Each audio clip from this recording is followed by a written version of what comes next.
So how do you get a bottle of Old Rip Van Winkle for under $100? It's not really that hard.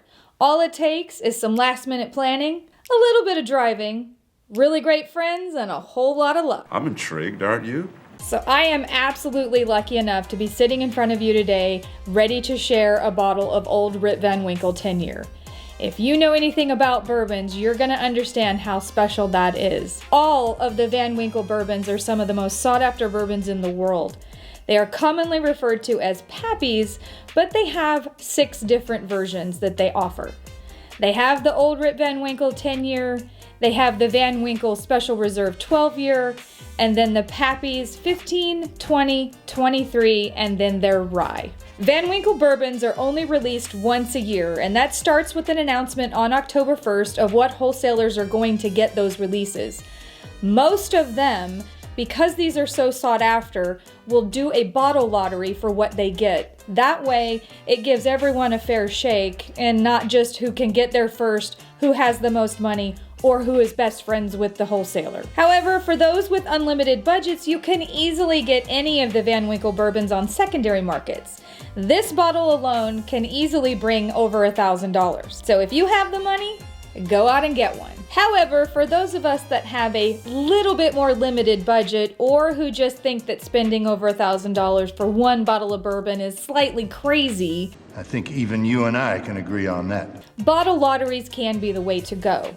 Now, there's 2 different types of bottle lotteries. There's the online bottle lotteries, and then there's the in-person ones, which is how we got our hands on this one, sort of. Let me explain. So we've never been to a bottle lottery before, and to be honest with you, we had no idea what to expect.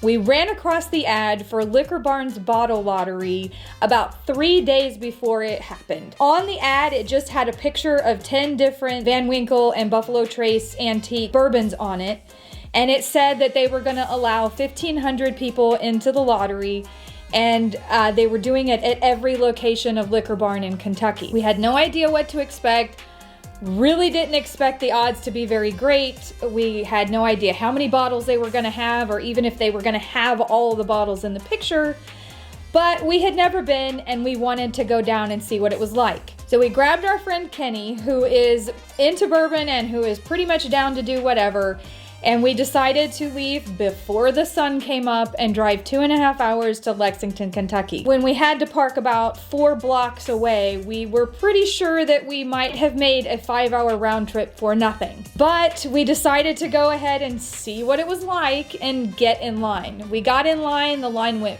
really smooth, it was pretty quick. We got up to the registration desk, we got our wristband that had a specific number on it, and they were very adamant about where we had it. It had to be on our right arm, and it had to be not tampered with or removed. We got inside, we looked around the store, which if you've ever been to a Liquor Barn is a pretty great store. They had a lot of liquor, and they even had a bar, which we didn't even know about until we got there. They had mimosas for sale for $5. They had all kinds of craft beers that were available, and they had a wonderful selection of bourbons on pour that you could buy. So we got in line again, grabbed ourselves a beer, and our friend Kenny even got himself a pour of Weller Full Proof. Oh yeah. Breakfast time. So once we had our beer and helped Kenny enjoy his bourbon, we stood around and mingled with some really great people. Most of the people that are there are all bourbon fans, so it felt like a big party. And honestly, we walked around, we talked to some really great people from all over, and even ran into a couple of YouTubers, including Chad and Sarah from It's a Bourbon Night. Around 9 o'clock, they announced that everybody would have to go back outside for the drawing, which I wasn't aware of and had gotten pretty nice and warm and toasty with my beer and Kenny's bourbon. So all 1,500 of us file back outside into the cold, and they begin their announcements. If your number was called, you would go up to the little announcement table, and they would escort you into the store, and whatever bourbons were still available, you would have your pick of. So you basically wanted to get called in the first or second round so that you could get your hands on the more rare and highly sought after ones, like Pappy's 23.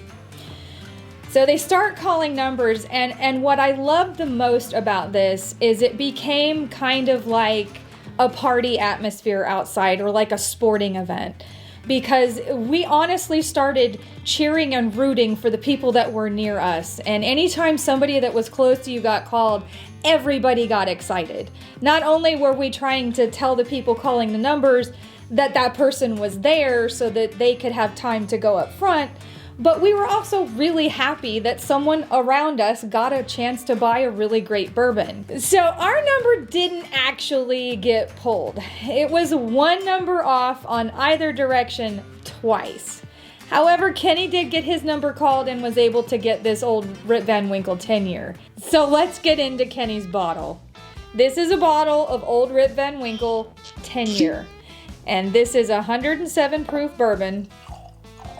So I have never tried this or even smelled it before. They got into it right when we got back. I wanted to make sure that this was the first time I tried it so that I could do it with you. So here we go. So I am feeling that 107 proof. It's a little bit strong, but I'm also getting that vanilla and that rich caramel aroma in there as well. I'm also getting, it's that aged oak type of aroma. It smells like a rickhouse, which is one of my favorite smells. Let's see what it tastes like.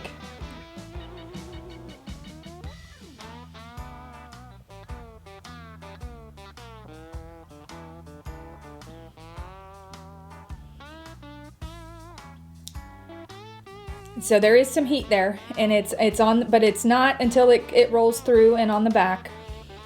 In the beginning, you get that vanilla and that caramel, that real rich, almost a butterscotch type flavor right in the beginning. On the finish, you taste a lot of that bright oakiness, but it's also got a really nice feel to it. It's really like a creamy type of texture, if that makes sense, because it really coats the mouth. It's got a great mouthfeel. On the back end, I'm getting a little bit of maybe like a dark fruit, just a hint of it in there, maybe a cherry or even a berry type of a flavor, but we're on the back end.